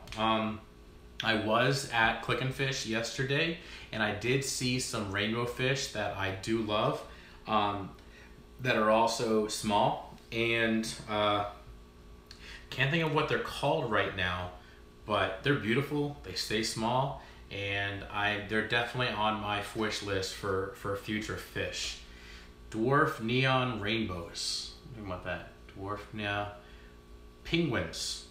Penguins, probably not going to fit in a 10 gallon. Oh, try and, I don't know what that is. Retroculus lapidif. I don't know what that, I've never heard that one before. If you're going to guess, have a good night, Jay. Thank you for stopping by. And Jay, if you really do want some duckweed, message me on Facebook on my MrScienceGeek page. Oh, you got one. DPK, another one. DPK, Carlos, another fish I've never owned. Carlos, are you like stalking me for like my entire fish history of fish I've never owned? Like, how do you, like most every fish that you're guessing I have never kept before? Wow, V-Stag, some crazy water. Rob coming in with my favorite answer right there. Yeah, Jay, you said it in Bob's live stream earlier tonight. So, Jay, if you want some duckweed, just message me, and I'll get your contact info on there. I'll mail it to you in a Ziploc bag through regular mail. It'll cost a whole stamp, and you'll have some duckweed. I finally got enough duckweed going. Mark's Art, thank you. By the way, people, if you're going to be guessing the fish, make sure you're as specific as possible, like the species name. For example, if you're going to guess like rainbow fish, please be as specific as possible. If you're going to guess, goldfish, then guess like Ranchu goldfish, or that's the only goldfish type I can think of right now. My Facebook is MrScienceGeek. Just search for the page on there and you could message me. Asian arowana, Jay, very good guess. That would be awesome. Amazon puffers. Male duckling. Simple Joys, welcome.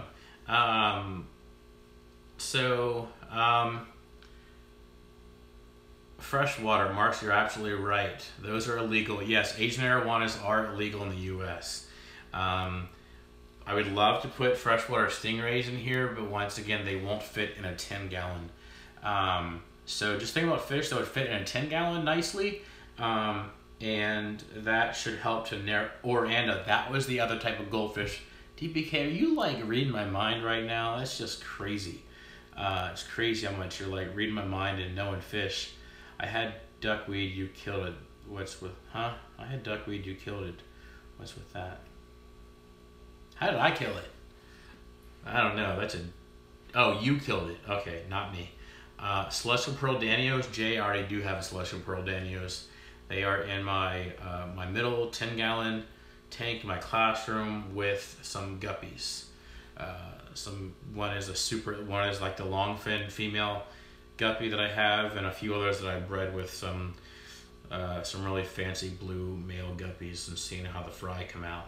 So kind of a slight mutt guppy, so like the breeding going on there. But yeah, if you're gonna make guesses, definitely try to be as specific as possible. You try and say the actual species, like I said, the rainbow fish, say actually down the wormhole. Welcome. I'm about to end it, but thank you for stopping by in the end. Peacock Gudgeons, Carlos, come on, another fish I've never owned. My fish list I've actually owned is actually way shorter than the list of what I've never owned. So it's a pretty good guess, the fish I haven't owned before. Something else. Oh, Simple Joyce. I'm kind of stealing your idea a little bit. And pygmy cories, those I would like some of those, but I'm afraid that they're going to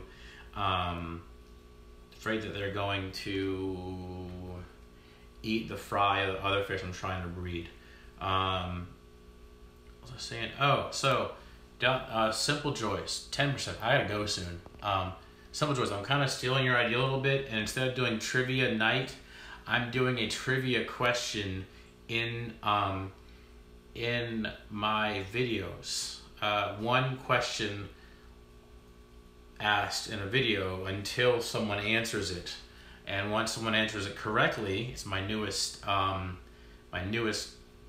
contest, then the winner will get some sort of a prize of some sort, and it keeps on going until someone correctly answers it.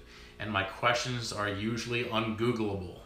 Apisto Orange Flash. I already have Apistogram cockatoides double red Apistos, so pretty. I did see those Apisto Orange Flashes in Click and Fish, and theirs just spawned, so it's really exciting. So they're not for sale. Karakin Swordtail Tetra, never owned that one. Pea Puffers, they are definitely on my wish list. Elephant Nose, never owned that one. Hillstream Loach, never earned that one. That's kind of on my wish list way later on. Weather Loach, never owned that one. Shrimp Glow Light Shrimp. Oh geez. Our big Tuesday trivia. Yes, everybody stop, check out the Simple Joys live stream on Tuesday nights. I had a really fun time. I love answering questions, especially questions that I know the answers to, and answers are ones for the answers for the ones I know the answers to, and animals I definitely know. Clown Loach, I have owned those before. Got it, Jay. I'll check it later, and I'll get everything straight with you. Bumblebee platies, never owned those. They are definitely cool looking, Carlos. Ever seen the yellow and black double red? That's a interesting episto. We don't have a paddling trivia. Yeah, so Simple Joys, I'm just doing one question per video. I think I think that imitation is the highest form of flattery, so hopefully you take it as a compliment. I do love trivia.